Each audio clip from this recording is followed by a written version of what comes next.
কথা বলেন না কেন? দুনিয়া কারে থাকতে দিছে বেটা? সাদ্দাত কই? নমরুদ কই? ফেরাউন কই? কারুন কই? পৃথিবীর জালেমরা কই? সম্পদের লুভিরা কই? দুনিয়াদাররা কই? বলো মিয়া, বলো কই? কেউ টিকছে দুনিয়া? কেউ টিকছে? আমরা কিতাবে পড়ছি ভারতের দিল্লির এক বাদশা ছিল শের শাহ। শের শাহ 40 বছর একটানা যুদ্ধ করছে এই রাজত্বের জন্য, দিল্লির রাজত্বের জন্য। ওনার বয়স যখন 65, তখন উনি দিল্লির বাদশাহী পুরা পাইছে। সেদিন পাওয়ার পরে একদিন আফসুস করে বলতেছে, হায় দুনিয়া, তুই আমারে যখন ধরা দিলি তখন আমার কবরে যাওয়ার সময় হয়ে গেল। মানে আজ 40 বছর মেহনত কইরা দুনিয়া যখন বাদশাহী নিলাম, তখন আমার কি শুরু হয়ে গেল? কবরে যাওয়ার টাইম। দুর্বল হয়ে গেলাম তখন। দুনিয়া মনি, দুনিয়া বড় ধোকা দেয়।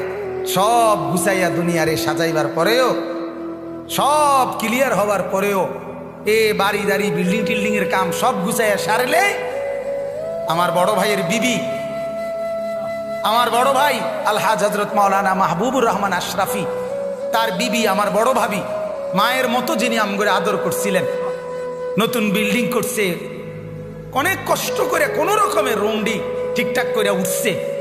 এরপরে আপনার বুধবার দিন নতুন ঘরের বাজার করছে, চাল ডাল তেল সব কিনা, চালগুলো সব ড্রামের মধ্যে পড়ছে, তরকারি ফ্রিজে কুইটা রাখছে।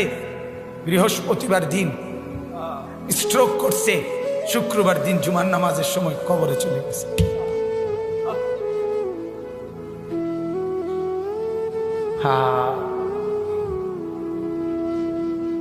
আগামীর পৃথিবী, আগামীর সামনে দাজ্জাল বাজান, আগামীর সামনে দাজ্জাল।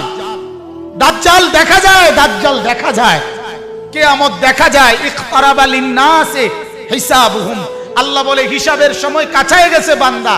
ইকতারাবাতিস সাআ, আল্লাহ বলে কিয়ামত ঘনায় গেছে বান্দা। আরে যিনি বানানেওয়ালা তিনি বলতেছে, ও আমার বান্দা, আমি না বলছি এই নবী শেষ নবী, এই কিতাব শেষ কিতাব, এই দিন শেষ ধর্ম, আর দিতাম না রে। এরপরে তো আমার সংসার আমি গুছাই এলাম, তাহলে কিসের অপেক্ষা করছেন? আল্লাহ যখন বলবে এই জাহান্নামী, আর কোনো কথা বলতে পারবি না, সাথে সাথে জাহান্নামের আযাবে, জাহান্নামীর গলার আওয়াজ, কথার শব্দ বন্ধ হয়ে যাবে। এরপরে আর কোনো শব্দ জাহান্নামী উচ্চারণ করতে পারবে না। আরো জঘন্য কথা আছে, তাফসীরে মারিফুল কোরআন লিখছে, এরপরে জাহান্নামী কুত্তার মতো ঘেউ ঘেউ করবে, কুকুরের মতো শুধু ঘেউ ঘেউ।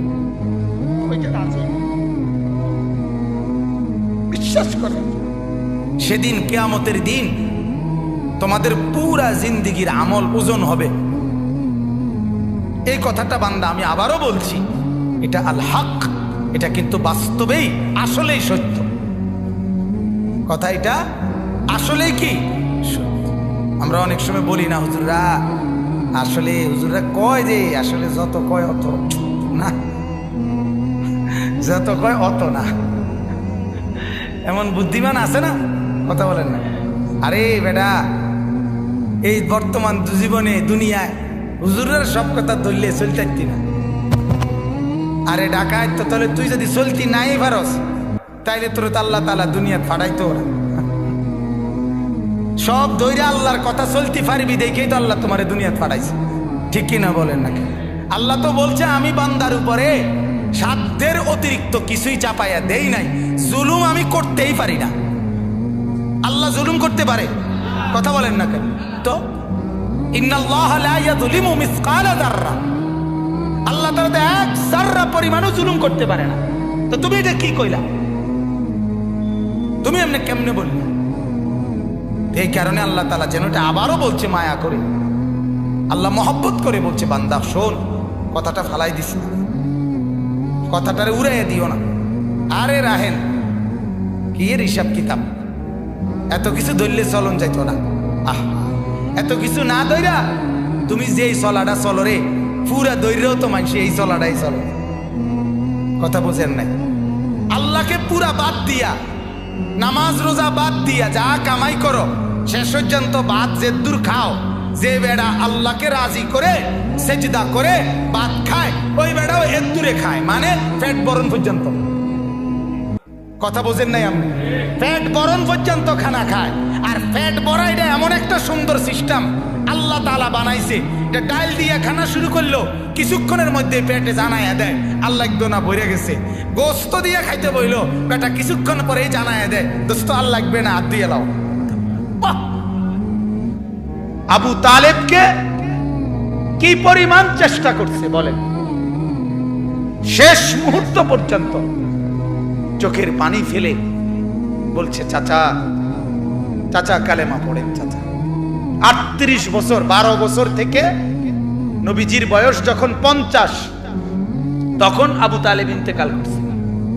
12 বছর বয়সে আব্দুল মুত্তালিব নবীজির দাদা নবীজিকে আবু তালেবের হাতে তুলে দিয়েছে, বলছে আমার এই নাতি মুহাম্মদ, তার বাবা নাই, তোমার হাতে তুলে দিয়ে গেলাম, তুমি মৃত্যু পর্যন্ত তারে আশ্রয় দিও, পাহারা দিও, তার অভিভাবক হিসাবে থাইকো।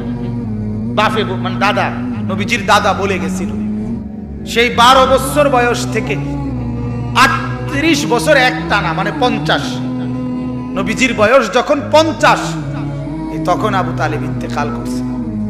38টা বছর এক টানা যে নবীজির পাশে ছিল, আল্লাহ নবী সাল্লাল্লাহু আলাইহি সাল্লামের কি পরিমাণ খেদমত করছে, এই লোক সেবা করছে, আশ্রয় দিছে, অভিভাবক হিসাবে পাহারাদারি দিছে, নজরদারি রাখছে। মক্কার কুরাইশরা চূড়ান্ত ভাবে রাসূলুল্লাহ সাল্লাল্লাহু আলাইহি সাল্লামকে চূড়ান্ত ভাবে কোনোদিন হত্যা করার সিদ্ধান্ত আবু তালেব থাকাকালীন নিতে পারে নাই। শুধু আবু তালেবের প্রভাব প্রতিপত্তির কারণে, আবু তালেব বড় নেতা ছিল এই কারণে, কিন্তু রাসূলুল্লাহ সাল্লাল্লাহু আলাইহি সাল্লাম সেই চাচার বিনিময়ে এই পরিমাণ চেষ্টা করছে যে চাচা আজ এতটা বছর আপনি আমার পাশে, আপনি কালেমাটা পড়েন চাচা। আবু তালেব বলছে না ভাতিজা, বংশের মুখে চুনকালি মাখতে পারুন না, বংশের কাছে বেইজ্জতি হব, সমাজের কাছে ঘৃণিত হয়ে যাব, আমার নেতৃত্ব থাকবে না, মৃত্যুর পরেও আমি স্মরণীয় নেতা হতে চাই,